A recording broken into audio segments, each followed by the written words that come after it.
ہم تیری بات کو فوراً نہیں مان لیں گے۔ حضرت سلیمان علیہ السلام نے بھی ہم کو سبق دیا کہ جب کوئی خبر آئے تو ہم تحقیق کریں، ہم جانچ کریں، ہم فوراً اس خبر پر یقین نہ کر لیں۔ کہ پہلا اصول بتایا میرے بھائیو، اللہ نے اپنے گھر کو اگر جھگڑوں سے بچانا ہے، اپنے خاندان کے مسائل سے اگر اپنے آپ کو بچانا ہے، پہلا سبق اللہ نے دیا، کوئی خبر آئے تو تحقیق۔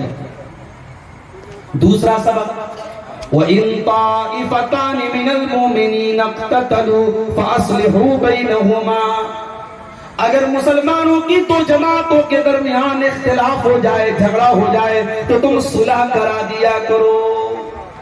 یہاں صلح کون کراتا ہے صاحب؟ یہاں تو ہم نمک چھڑکتے ہیں زخم کے اوپر، آگ لگ جائے تو آگ بھڑکاتے ہیں، آگ کو بجھاتا کون ہے؟ دو بھائی میں جھگڑا ہو گیا تو چار لوگ مزہ لینے کے لیے آ جاتے ہیں، کیوں جھگڑا ہو رہا ہے؟ کوئی چکانے نہیں آئے گا، کوئی جھگڑا ختم کرنے نہیں آئے گا، جھگڑے کا تماشا دیکھنے کے لیے ہزاروں لوگ آ جائیں گے۔ قرآن کیا کہہ رہا ہے؟ وَإِن طَائِفَتَانِ مِنَ الْمُؤْمِنِينَ اقْتَتَلُوا فَأَصْلِحُوا بَيْنَهُمَا، تمہارے دو بھائیوں کے درمیان اگر جھگڑا ہو جائے تم صلح کرا دیا کرو، تم ان کے درمیان میل جول کرا دیا کرو۔ ہمارے نبی اسی لیے آئے تھے میرے، ہمارے نبی میل کرنے کے لیے آئے تھے، لوگوں کو ملانے کے لیے آئے تھے، ہمارے نبی جھگڑا پیدا کرنے کے لیے نہیں آئے تھے۔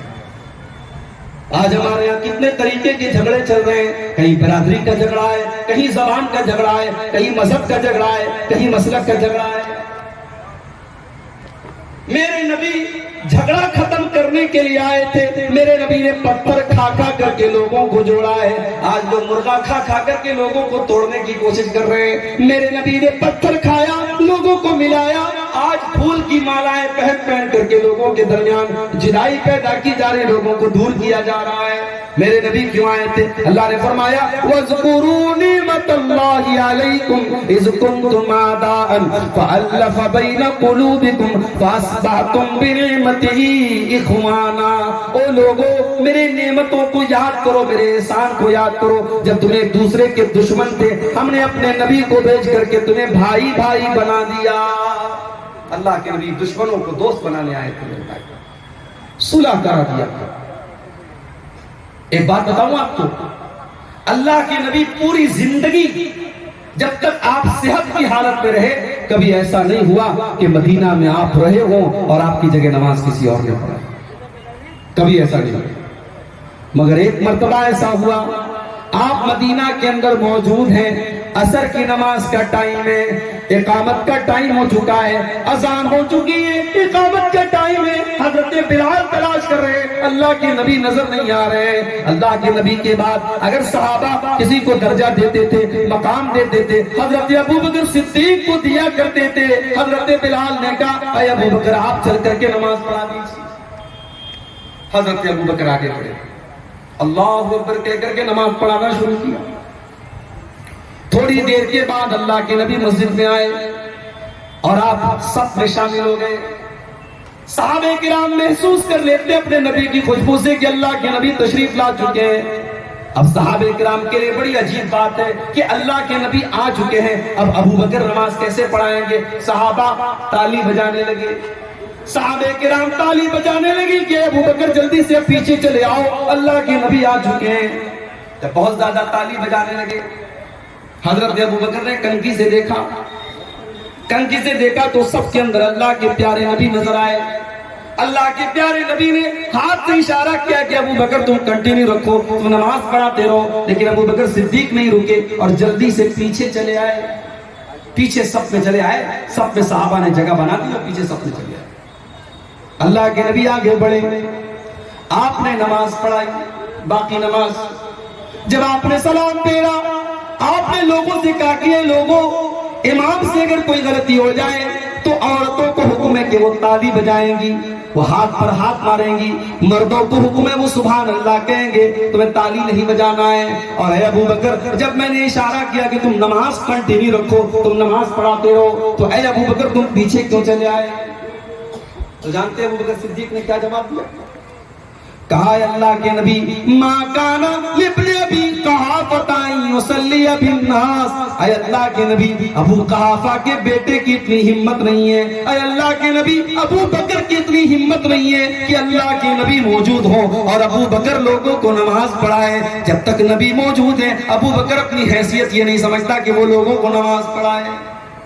یہ اکلوتا واقعہ ہے اللہ کے نبی کی پوری سیرت کا کہ آپ مدینہ کے اندر تھے اور ابو بکر صدیق نماز پڑھانے کے لیے کھڑے ہوئے تھے اور آپ تندرستی کی حالت میں تھے۔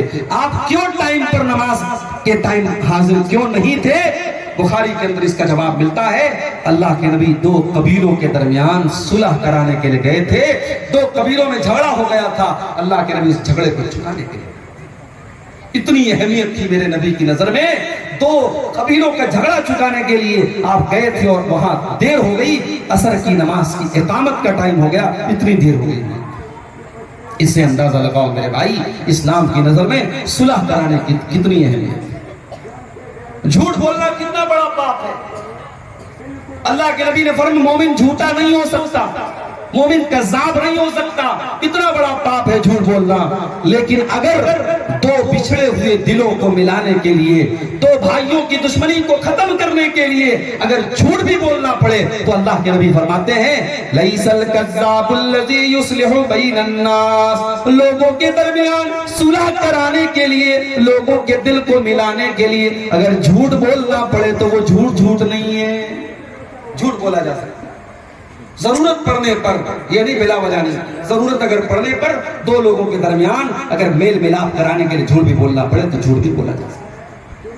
یہ جو صلح کرانا کا معاملہ ہے میرے بھائیوں، اس کا کتنا اونچا مقام ہے، ذرا آپ وہ حدیث دیکھیے، ابو داؤد شریف کے اندر وہ حدیث موجود ہے۔ اللہ کے پیارے نبی فرماتے ہیں الا اخبرکم بافضل من درجۃ الصیام والصلاۃ والصدقہ، اے میرے صحابہ میں تم کو ایک ایسی نیکی کے بارے میں بتانا چاہتا ہوں جو نماز سے افضل ہے، جو روزہ سے افضل ہے، جو صدقہ سے افضل ہے۔ صحابہ نے کہا اللہ کے نبی ایسی کون سی نیکی ہے؟ آپ نے فرمایا اصلاح ذات البین، آپس میں صلح کرا دینا، بچھڑے ہوئے لوگوں کو ملا دینا، جن دلوں میں دوری پیدا ہو گئی ان دلوں کی دوری کو ختم کر دینا، میل ملاپ پیدا کر دینا، صلح کرا دیا کرو۔ مسجد میں چار لوگ بیٹھ کر کے کنارے پھسر کریں جائز نہیں، اللہ نے منع کیا۔ اکیلے بیٹھ کر کے مسجد میں لوگ پھسر چپکے بات کریں، یہ اسلام کے اندر منع کیا ہے اللہ کے نبی نے۔ لیکن اگر دو بھائیوں کے درمیان صلح کرانے کے لیے اگر کچھ لوگ چپکے بات کر رہے ہیں تو اللہ تعالیٰ فرماتا ہے سورہ نساء کے اندر لا خیر فی کثیر من نجواہم الا من امر بصدقۃ او معروف او اصلاح بین الناس۔ او لوگو تمہیں چپکے بات کرنے کی اجازت نہیں ہے، تمہیں کنارے بیٹھ کر کے خسر کرنے کی اجازت نہیں ہے، لیکن ہاں اگر کسی کو تم صدقہ خیرات کرنے کا حکم دے رہے ہو، کسی کو نیکی کا حکم دے رہے ہو، یا لوگوں کے درمیان صلح کرا رہے ہو، لوگوں کے درمیان میل ملاپ کرا رہے ہو، تو اس کے لیے تم چپکے بات بھی کر سکتے ہو۔ تو یہ دوسری نصیحت ہے اللہ تعالیٰ